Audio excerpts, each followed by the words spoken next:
Jason still haunts you, you're not alone. Friday the 13th, Part 5, A New Beginning.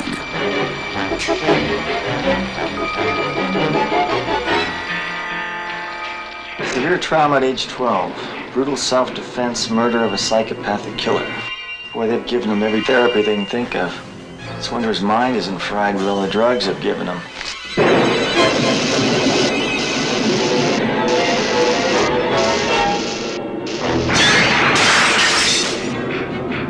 The mindless, murderous fury that was buried with Jason has been reborn.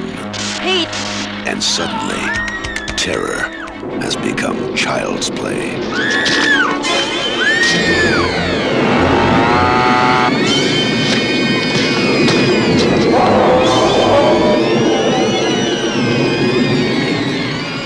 Friday the 13th, Part 5, A New Beginning.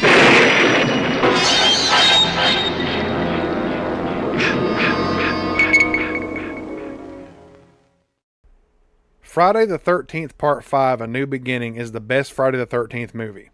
It was directed and co-written by Danny Steinman, who brings plenty of exploitation, sleaze, and gore to this entry, which truly sets it apart.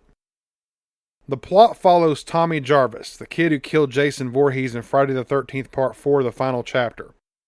He's now a young adult, traumatized by the encounter with Jason. He's sent to Pinehurst, a home for troubled teens, to recover.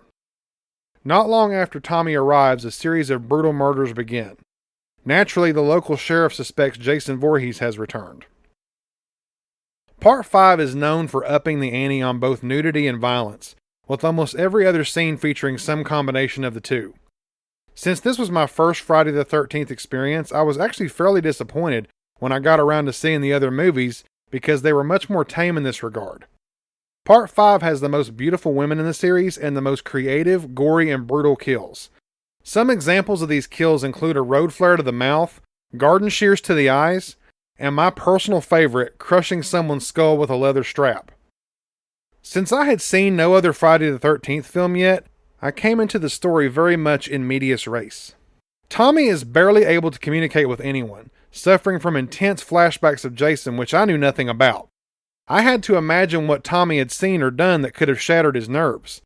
The voice he hears of the girl screaming his name while he repeatedly yells "die" made me think Jason was a bully he grew up around, or Tommy was the bully himself. It made me wonder if Tommy was losing his grip on reality and killing people, or if Jason really was back from the grave.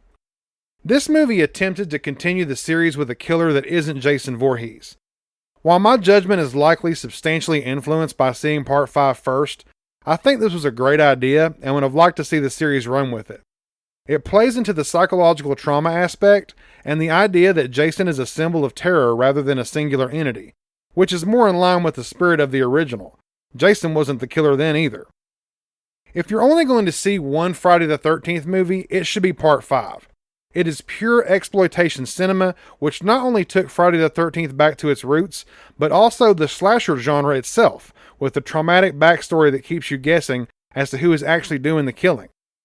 Friday the 13th Part 5 was meant to be a new beginning, as the title implies. The filmmakers sought to build upon what came before it while giving it a fresh start. If you haven't seen it because you have read many bad reviews, I implore you to put all that out of your mind. Press play or Ethel will chop you up into itty-bitty pieces, my friend. Fucked up again, it ain't starting. I'm gonna kick your ass, kick your ass. Come on now.